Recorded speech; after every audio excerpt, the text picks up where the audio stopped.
எங்களுடைய திராவிட மாடல் ஆட்சியினுடைய நாயகர் மாண்புமிகு தளபதியுடைய பொற்கால ஆட்சியில் தமிழ்நாடு மின் உற்பத்தி மற்றும் பகிர்மான கழகத்தினுடைய செயல்பாடுகள் மிக சிறப்பாக அமைந்திட வேண்டும் என்ற சீரிய நோக்கத்தோடு தமிழ்நாடு மின் பகிர்மான கழகம், தமிழ்நாடு மின் உற்பத்தி கழகம், தமிழ்நாடு பசுமை எரிசக்தி கழகம் என புதிதாக தோற்றுவிக்கப்பட்டு பயன்பாட்டிற்கு கொண்டு வரப்பட்டன. 2021-22ஆம் ஆண்டு தமிழ்நாட்டினுடைய மின் நுகர்வோர் 3,16,00,000 இருந்த நிலையில் 2026-27 அது 3,51,00,000 உயர்ந்திருக்கின்றன. திராவிட மாடல் ஆட்சியில் 35 லட்சம் புதிய மின் இணைப்புகள் வழங்கி வரலாற்று சாதனையை நிகழ்த்தி இருக்கின்றன. எங்களுடைய கழகத்தினுடைய தலைவருடைய பொற்கால ஆட்சியில் 1/4/2021 அன்று தமிழ்நாட்டினுடைய மொத்த மின் நிறுவுதிறன் 32,595 மெகாவாட்டாக இருந்தன. அது இன்று 46,846 மெகாவாட்டாக உயர்ந்திருக்கின்றன. குறிப்பாக இந்த அளவிற்கு மின் தேவையை உயர்ந்திருந்த பொழுதும் அதற்கான கட்டமைப்புகளை உருவாக்கி அதற்கான அடிப்படை தேவைகளை நிறைவேற்றி தந்தவர் எங்களுடைய திராவிட மாடல் ஆட்சியினுடைய முதலமைச்சர் மாண்புமிகு தளபதி அவர்கள். விவசாயிகளுடைய வாழ்க்கை முன்னேற வேண்டும், வேளாண் நிலப்பரப்புகளுடைய விவசாயிகளுடைய அந்த வேளாண் நிலப்பரப்பு அதிகரிக்க வேண்டும் என்ற சீரிய நோக்கத்தோடு முத்தமிழறிஞர் டாக்டர் கலைஞருடைய பொற்கால ஆட்சியில் 2006-11ஆம் ஆண்டு 5 ஆண்டுகளில் 2,09,910 விவசாயிகளுக்கு இலவச மின் இணைப்பு வழங்கி வரலாற்று சாதனையை நிகழ்த்தினார்கள். அவர் வழியில் டெல்டா மாவட்டத்திற்கு சொந்தக்காரராய், விவசாயிகளின் பாதுகாவலராய் தமிழ்நாட்டில் திராவிட மாடல் ஆட்சி நடத்திய மாண்புமிகு தளபதியுடைய பொற்கால ஆட்சியில் 2021-26 5 ஆண்டுகளில் 2 லட்சம் விவசாயிகளுக்கு இலவச மின் இணைப்பை தந்து விவசாயிகளுடைய பாதுகாவலர் என்பதை நிரூபித்து காட்டியிருப்பவர் மாண்புமிகு தளபதி மு.க.ஸ்டாலின் அவர்கள். அதேபோல 2021 தேர்தல் வாக்குறுதியில் கொடுக்கப்பட்ட கைத்தறி நெசவாளர்களுக்கு 2 மாதங்களுக்கு 300 யூனிட் இலவச மின்சாரத்தை தந்தவர் மாண்புமிகு தளபதி மு.க.ஸ்டாலின் அவர்கள். விசைத்தறி நெசவாளர்களுக்கு 2 மாதங்களுக்கு 1000 யூனிட் இலவச மின்சாரத்தை தந்தவர் மாண்புமிகு தளபதி மு.க.ஸ்டாலின் அவர்கள். வீட்டு உபயோகிப்பாளர்கள் செலுத்தி வந்த நிலை கட்டணத்தை முழுவதும் ரத்து செய்தவர் திராவிட மாடல் ஆட்சியினுடைய நாயகர் மாண்புமிகு தளபதி அவர்கள். இன்று சில இருக்கக்கூடிய முக்கிய நிகழ்வுகளை இந்த பேரவையின் மூலமாக மாண்பு அமைச்சருடைய கவனத்திற்கு கொண்டு வருவதில் குறிப்பாக இந்த 3 மாதங்களில், குறிப்பாக இந்த 2 மாதங்களாக தமிழ்நாடு முழுவதும் மின் கணக்கீடு என்ற முறையில் எடுக்கப்பட்ட அந்த கணக்கீட்டின் அடிப்படையிலும் லட்சக்கணக்கான மின் நுகர்வோர்கள் தங்களுடைய மின் கட்டணம் உயர்ந்திருக்கிறது என்ப குறைபாடுகளை சுட்டிக்காட்டி இருக்கின்றார்கள்.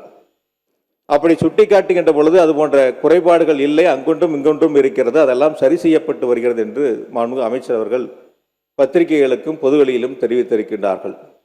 ஆனால் மின்சார வாரியம் அதனுடைய சிஎம்டி அவர்கள் வெளியிட்ட பத்திரிகை செய்தியில் ஏறத்தாழ 3,70,000 மின் நுகர்வோர்களுக்கு மறு ஆய்வு என்று அறிவித்து அதற்கான பணிகளை நாங்கள் முன்னெடுத்திருக்கிறோம் என்று தெரிவித்திருக்கின்றார்கள்.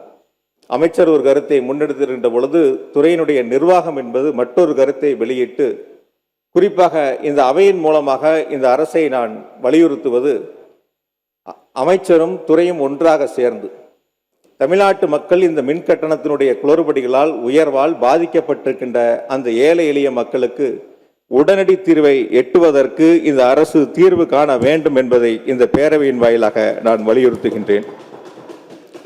அதே போல ஒரு ஏஐ பொறுப்பில் ஜாயின் பண்ணுறவங்க அவங்களுடைய அதிகபட்ச பதவி உயர்வு மின் வாரியத்தில் டைரக்டர் வரைக்கும் இருக்கும். இயக்குனர் எல்லாரும் இயக்குனராக முடியாது, டைரக்டர் ஆக முடியாது. அவர்கள் அதிகபட்சமாக எதிர்பார்ப்பது சி என்ற அந்த உயர்ந்த பதவியை அடைகின்ற பொழுது அவருடைய பணிகளுக்கு பெருமை சேர்க்கக்கூடிய அமைப்பாக அமையும். அந்த வகையில் தமிழ்நாடு மின்சார வாரியத்தில் குறிப்பாக 17/7/2026 அன்று 47 எஸ்சிகள் சிஇக்களாக ப்ரமோஷன் செய்வதற்காக கருத்துரு தயார் செய்யப்பட்டு இன்று வரை அது நிலுவையில் இருக்கின்றன. ஒரு 23 சிஇ பணியிடங்கள் இப்பொழுது காலியாக இருக்கின்றன. 2 இயக்குனர் பணியிடங்கள் காலியாக இருக்கின்றன. அதில் குறிப்பாக ஒன்று மிக முக்கியமாக மின் விநியோகம் செய்வதற்கான இயக்குனர் பணியிடம் காலியாக இருக்கின்றன. தமிழ்நாடு முழுவதும் மின்வெட்டில்லாத சீரான மின் விநியோகத்தை கவனிக்க வேண்டும் என்று சொன்னால் அனைத்தையும் சிஎம்டி முழுவதுமாக கவனிக்க முடியாது. அவர் துறையை முழுவதுமாக கவனிக்க வேண்டிய பொறுப்பில் இருக்கின்றார். ஆக மின் விநியோகத்தை கவனிக்கக்கூடிய இயக்குனர் பொறுப்பு காலியாக இருக்கின்றன. 23 சிஇ பணியிடங்கள் காலியாக இருக்கின்றன. ஏறத்தாழ 17/7 முதல் அந்த பதவி உயர்வு என்பது நிறுத்தி வைக்கப்பட்டிருக்கின்றன. எனவே இந்த அரசு என்பது பதவி உயர்வில் வெளிப்படைத்தன்மையோடு நாங்கள் செயல்பட்டு கொண்டிருக்கின்றோம். வெளிப்படைத்தன்மையோடு அதற்கான உத்தரவுகளை வழங்குகிறோம் என்று பொதுவெளியில் சொல்லுகின்ற இந்த அரசு மின் வாரியத்தில் இந்த வெளிப்படைத்தன்மையை கடைபிடிக்க வேண்டும். அவர்களுக்கு உரிய நேரத்தில் பதவி உயர்வை வழங்கி அவர்களுக்கான அந்த பணிகளை வழங்கிட வேண்டும் என்பதை இந்த பேரவையின் வாயிலாக அரசினுடைய கவனத்திற்கு கொண்டு வருகின்றேன். தமிழ்நாடு மின்சார வாரியத்தில் மின்வாரிய அதிகாரிகள் அலுவலர்களுக்கு துறையின் சார்பாக செல்போன்கள் வழங்கப்பட்டிருக்கின்றன. செல் நம்பரும் செல்போனும் கொடுத்துருக்கோம். அது பொதுமக்கள் தொடர்பு கொள்வதற்கு, மற்ற அதிகாரிகள் தொடர்பு கொள்வதற்கு வசதியாக, தங்களுடைய குறைகளை தெரிவிப்பதற்கு வசதியாக அந்த செல்போன்கள், செல் நம்பர்கள் வழங்கப்பட்டிருக்கின்றன. ஒரு வார காலமாக ஏர்டெல் நிறுவனத்திலிருந்து ஜியோ நிறுவனத்திற்கு மாறுவதற்காக அந்த மின்வாரியம் நடவடிக்கை எடுத்திருக்கிறது என்று தெரிவிக்கின்றார்கள். அந்த ஒரு வார காலத்தில் மின்சார வாரியத்தில் பணிபுரியக்கூடிய எந்த அதிகாரி அலுவலுடைய செல்போனும் இப்பொழுது செயல்பாட்டில் இல்லை. முழுவதுமாக தமிழ்நாடு முழுவதும் வரக்கூடிய புகார்கள் மின்னகத்திற்கு லட்சக்கணக்கில் வந்து குவிந்து கொண்டு இருக்கின்றன. ஒரு அரசு நடவடிக்கை எடுக்கின்ற பொழுது, துறை நடவடிக்கை எடுக்கின்ற பொழுது அந்த செல் நம்பர்கள் மாறாமல், அரசுல வசதி இருக்கு, தன்னுடைய செல் நம்பர் மாறாம கம்பெனியை மாத்திக்கலாம், செல் கம்பெனிகளை மாற்றுவதற்கான வாய்ப்புகள், வசதிகள் இருக்கின்றன. அதுபோன்ற நடவடிக்கைகளை மின்சார வாரியம் எடுக்காமல் இப்பொழுது புதிதாக ஜியோ நிறுவனத்தின் மூலமாக புதிய எண்கள் பெறப்பட்டு சம்பந்தப்பட்ட அதிகாரிகளுக்கும் அலுவலர்களுக்கும் வழங்குவதற்கான பணிகளை தொடங்கி இருக்கின்றார்கள். எனவே புதிய எண்கள் வழங்குகின்ற பொழுது சம்பந்தப்பட்டிருக்கின்ற துறையினுடைய அதிகாரிகள் பொதுமக்களிடத்திலே ஒரு குழப்பத்தை ஏற்படுத்தக்கூடிய சூழல் ஏற்படும். எனவே மின்சார வாரியம் பழைய எண்களை மாற்றாமல், நிறுவனத்தை மாற்றினால் கூட பழைய எண்களை மாற்றாமல் அதே எண்கள் அவர்களுக்கு மீண்டும் செயல்படுவதற்கு விரைந்து நடவடிக்கை எடுக்க வேண்டும் என்பதை இந்த அரசை நான் வலியுறுத்துகின்றேன். காரணம், மக்கள் தொடர்ந்து அவர்களிடத்தில் இருக்கக்கூடிய செல் நம்பர்களை, பல ஆண்டுகளாக அவர்கள் பயன்படுத்திய செல் நம்பர்களை இப்பொழுது மாற்றுவது என்பது எளிதில் மக்களிடத்தில் அந்த புதிய எண்கள் சென்று சேர்வது என்பது எளிதான காரியம் அல்ல என்பதை மட்டும் இந்த நேரத்தில் நான் நினைவூட்ட கடமைப்பட்டுள்ளேன். பதவி உயர்வு, மின்சார வாரியத்தின் மூலமாக பதவி உயர்வு வழங்கப்படுகின்ற பொழுது அவர்கள் கணவன் ஒரு பக்கம், மனைவி ஒரு பக்கம், அவர்களுக்கான பணியிடங்கள் வழங்கப்பட்டிருக்கின்றன. குறிப்பாக மின்சார வாரியத்தினுடைய வழிகாட்டு நெறிமுறைகளில் தன்னுடைய மனைவிக்கு ஏதேனும் உடல்நிலை சரியில்லை என்று சொன்னால், கேன்சர் போன்ற நோய்களால் பாதிக்கப்பட்டிருந்தால் அவர்கள் விரும்பக்கூடிய இடங்களுக்கு பணியிட மாறுதல்களை, பதவி உயர்வை வழங்குவார்கள். அப்படி இல்லாமல் மின்சார வாரியம் இப்பொழுது மனைவி ஒரு பக்கம், கணவன் ஒரு பக்கம் என்ற அந்த பணியிட மாறுதல்களும் பதவி உயர்வும் வழங்கப்பட்டிருக்கின்றன. இது மின்வாரிய அதிகாரிகள் அலுவலகத்திலே மிகப்பெரிய ஒரு மனவேதனையை உருவாக்கி இருக்கின்றன. அதிலே அவருடைய அந்த குறைகளை போக்கக்கூடிய அளவிற்கு இந்த அரசு விரைவாக கவனம் செலுத்த வேண்டும் என்பதை இந்த நேரத்தில் நான் கேட்டுக்கொள்கின்றேன். அதே போல கோடை காலம், அதற்கு பிறகு மழை காலங்கள், இந்த 2 நேரங்களிலும் மின்வெட்டு இல்லாத சீரான மின் விநியோகத்தை வழங்க வேண்டும் என்று சொன்னால் உரிய காலத்தில் உரிய தளவாட சாமான்கள் முழுவதுமாக இருக்க வேண்டும். அப்படி போதிய தளவாட சாமான்கள் இப்பொழுது மின்வாரியத்தில் கையில் இருப்பு இல்லை என்பதை மின்வாரிய அதிகாரிகள், அலுவலர்கள் தெரிவித்துக் கொள்கிறார்கள். இப்பொழுது மின் இணைப்பு கேட்டு விண்ணப்பம் செய்வர்கள் கூட 1 மாத காலம் காத்திருந்து அவர்களுக்கான மீட்டர் வழங்கப்பட்டு 1 மாத காலத்திற்கு பிறகுதான் மின் இணைப்புகள் வழங்கப்படுகின்றன என்ற புகார்களை தொடர்ந்து தெரிவித்துக் கொண்டிருக்கின்றார்கள். ஆகையால் புதிய அரசு அந்த தளவாட சாமான்களை உரிய காலத்தில் கொள்முதல் செய்வதற்கான ஏற்பாடுகளையும், புதிய மின் இணைப்பு கேட்டு விண்ணப்பித்திருக்கின்றவர்களுக்கு உடனடியாக மின் இணைப்பை வழங்கக்கூடிய வகையில் அவர்களுக்கு தேவையான மீட்டர்களையும் உடனடியாக வழங்குவதற்கான நடவடிக்கைகளை மேற்கொள்ள வேண்டும். மின்துறை அமைச்சர் அவர்கள் மின்வாரியத்தினுடைய தலைமை அலுவலகத்திலும் மற்ற பல இடங்களிலும் மின்வாரியத்திலிருந்து 18 ஹார்ட் டிஸ்கில் காணாமல் போயின, அவற்றில் முக்கிய ஆவணங்கள் எல்லாம் அதில் இருந்தன என்று ஒரு கருத்தை வெளியிட்டார்கள். அவர் சொன்னது 18 ஹார்ட் டிஸ்க், கிடைத்ததாக சொன்னது 38 ஹார்ட் டிஸ்க். ஆக மின்வாரியத்தில் 18 ஹார்ட் டிஸ்க் காணான்னா 38 கிடைக்கப்பட்டிருக்கிறது. மின்துறை அமைச்சர். மாண்புமிகு பேரவைத் தலைவர் அவர்களே, நான் கடைசியாக தான் பதில் உரை சொல்லலாம்னு நினச்சேன். ஏன்னா இந்த வழக்கை பற்றி பேசியதனால் இது உடனே பதில் சொல்லாமல் நினச்சோம். ஸோ முதலாவதாக மாண்புமிகு நம்ம உறுப்பினர் அவர்கள் சொன்னது வந்து நல்ல மைக்க நல்ல உங்கள் பக்கம் தெரிவிக்கோங்க. மாண்புமிகு உறுப்பினர் அவர்கள் சொன்ன விஷயம் வந்து, அதாவது கடந்த 2 மாதங்களாக நிறைய ஒரு 3,70,000 கனெக்ஷன்ஸ் வந்து நம்ம ரீஅசஸ்மெண்ட் பண்ணிட்டு இருக்கோம். அது குறித்து அவர் சொல்லியிருந்தார். அதாவது இது குறித்து சமூக வலைதளங்களில் ஒரு சில இதில் வந்து பார்த்தப்ப நிறைய இடத்துல வந்து அதிகப்படியாக எங்களுக்கு மின் கட்டணங்கள் வந்துள்ளதுன்ற சமூக ஊடகங்களில் ஒரு சில இடங்களுக்கு வந்தது. ஸோ அதுக்கப்புறம் இது என்னன்னு விசாரிக்கணும். ஏன்னா பொது தளங்களில் வந்துட்டே இருக்குன்னு சொல்லிட்டு மின்சார வாரியம் தானாக முன் வந்து ஒரு அதிகப்படியாக போன வருஷத்திற்கும் அதுக்கு முந்தின வருஷத்தோட கம்பேரிசனை பார்த்து நம்ம தானாக முன் வந்து ஒரு 3,70,000 கனெக்ஷன்ஸ், இதெல்லாம் வந்து 3 மடங்கு 4 மடங்கு அதிகப்படியாக கட்டணங்கள் போன ஆண்டை கம்பேர் பண்ணுறப்போ வந்திருக்கோம். அவங்களுக்கு வந்து நான் தானாக முன் வந்து நம்ம ரீஅசஸ்மெண்ட் பண்ணலான்னு சொல்லிட்டு சுமார் 3,70,000 கனெக்ஷன்ஸை ரீஅசஸ்மெண்ட் பண்ணோம். அது சம்மந்தப்பட்ட சுற்றறிக்கை தான் அவர் குறிப்பிட்ட சுற்றறிக்கை. அது தானாக முன் வந்து அது குறித்து கூட திமுகவின் தலைவர் வந்து இல்லை கம்ப்ளைண்ட் வந்ததுன்னு சொன்னால் அதுதான் நான் கிளாரிஃபை பண்ணியிருந்தேன். எந்த கம்ப்ளைண்ட் 3,70,000 கம்ப்ளைண்ட் வரல. அது மின்சார வாரியம் தானாக முன் வந்து அந்த அசஸ்மெண்ட் பண்ணோம். ஸோ அந்த அசஸ்மெண்ட் அடிப்படையில் கடைசியில் பார்த்தீங்கன்னா சுமார் 2,719 மட்டும்தான் மிஸ்மேட்ச். அப்போ நம்ம பண்ண எல்லா 3,70,000 எல்லாத்தையும் கம்ப்ளீட் பண்ணுறப்ப 2,719 தான் மிஸ்மேட்ச். அதுவும் எதனாலன்னு பார்த்தீங்கன்னா meter defect 1,350, wrong meter reading, அது வந்து அங்கே போகிறப்ப மேனுவலாக நடக்கிற ராங் மீட்டர் ரீடிங்கில் 1,369. இது வந்து எல்லா காலகட்டங்களிலும் ஒரு 0.5 to 6% அது வந்து நடக்கக்கூடிய விஷயங்கள் தான். ஆனால் எதனால இவ்வளோ வேரியேஷன் மக்கள் இவ்வளோ வேரியேஷனை பார்க்குறாங்க அப்படின்னு நம்ம திரும்ப அசஸ் பண்ணப்போ கடந்த மாதங்களில், அதாவது டேபிள் ரீடிங் என்ற ஒன்றை வந்து கடந்த காலங்களில் அவங்களாம் ஃபாலோ பண்ணிட்டு இருக்காங்க. அந்த டேபிள் ரீடிங் என்னன்னு பார்த்தீங்கன்னா அசஸ்மெண்ட் செய்யாமலேயே தானாக அங்கேயே அசஸஸ் உட்காந்து அந்த முந்தைய ரீடிங்கை பதிவு செய்கிற வழக்கம் பல காலங்களாக இருந்து வந்துள்ளது.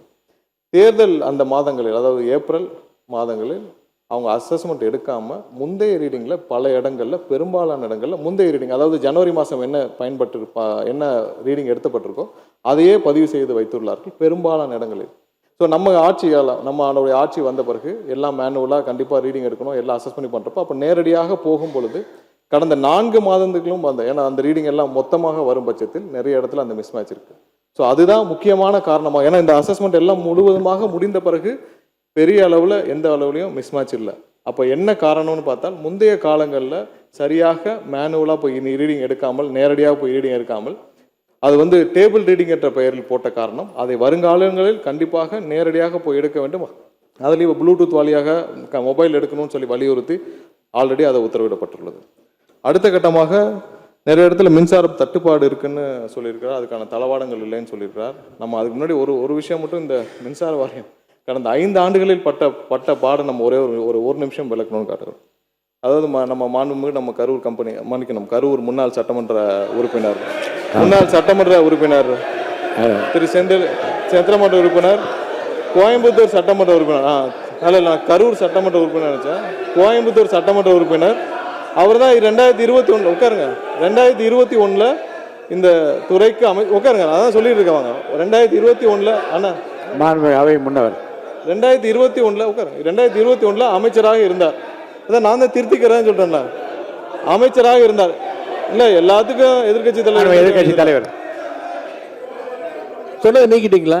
அவர் சொன்னதை நீக்கிட்டீங்களா தலைவரே? இல்ல எதிர்கட்சி மாண்புமிகு சங்கி அமைச்சர், மன்னிக்கணும், மாண்புமிகு எரிசக்தித்துறை அமைச்சர் அவர்கள் பேசணும். இல்ல மாண்புமிகு பாத்ரூம்ல நீக்கிட்டீங்களா? மாண்புமிகு பாத்ரூம்ல 3 மணி நேரம் உட்கார்ந்து இந்த எதிர்கட்சி தலைவர் நான் சொன்னேன். பாத்ரூம்ல 3 மணி எவ்வளவு நேரம்? 5 நிமிஷம் ஆகுமா? உட்காரணும். எல்லாருக்கும் பேச தெரியும், உட்காருங்க. பாத்ரூம்ல 3 மணி நேரம் உட்கார்ந்து இந்த எதிர்கட்சி தலைவர் சொல்றதுக்கு 5 நிமிஷம் ஆகாது. உட்காரணும். என்ன பேசணுமோ இதெல்லாம் தேவையில்லாத வார்த்தைகளை பேசினால் எங்களுக்கும் பேச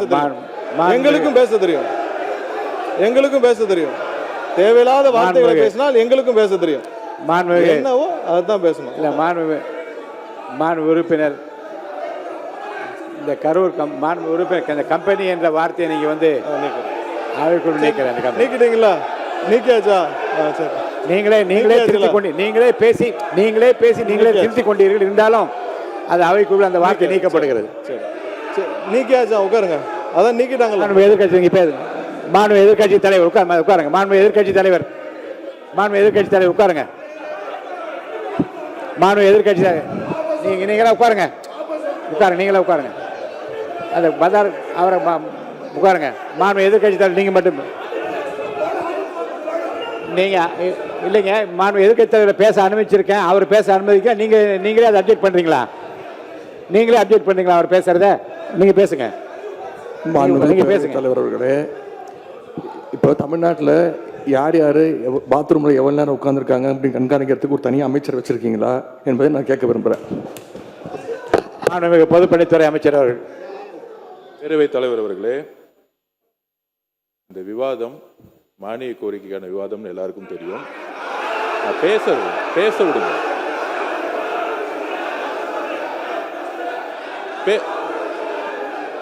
நான் எதுவுமே தப்பா சொல்லல, பேச விடுங்க. எதிர்க்கட்சி தலைவர் நான் பேச வர்றது என்னன்னு கேட்டுக்கிட்டு பதில் சொல்லிட்டேன். எதிர்க்கட்சி தலைவர் ஒன்றும் தவறு கிடையாது. நான் திருப்பியும் பதிவு பண்றேன். இந்த மாதிரி எல்லாரும் எந்திரிச்சா நாங்க எந்திரிச்சா இந்த அவை நடக்காது. எல்லாரையும் உட்கார சொல்லுங்க. எல்லாரையும் உட்கார சொல்லுங்க. உட்காருங்க. மாண்புமிகு எதிர்க்கட்சி தலைவர் மட்டும் பேசுங்க. உட்காருங்க. மற்றவங்க எல்லாம் உட்காருங்க. அவர் பேச அப்புறம் நீங்க பதில் சொல்லுங்க. மாண்புமிகு எதிர்க்கட்சி தலைவர் பேசுவாங்க. அதுக்கு மாண்புமிகு பொதுப்பணித்துறை பதில் சொல்லுவார். உட்காருங்க. எல்லாம் மீதி பேர்லாம் உட்காருங்க. பேரவைத் தலைவர் அவர்களே, நீங்க பேசுங்க. எங்களுடைய சட்டமன்ற உறுப்பினர் முன்னாள் அமைச்சர் அவர்கள் இந்த மானிய கோரிக்கைகளை தெளிவாக புள்ளிவிவரங்களோட பேசிக்கிட்டு இருந்தார். தவறான வார்த்தைகளை முதல்ல பேசுறது யார் என்பது உங்களுக்கு தெரியும். அதையெல்லாம் அவை குறிப்பில் நீங்க நீக்க வேண்டும் என்று நான் கேட்டுக்கொள்கிறேன். பேசுகிற போதே உடனே திருத்திக் கொண்டு அது அவைக்குள் நீக்கப்படுகிறது. சரியாச்சுங்க. நீங்க சொல்லுங்க.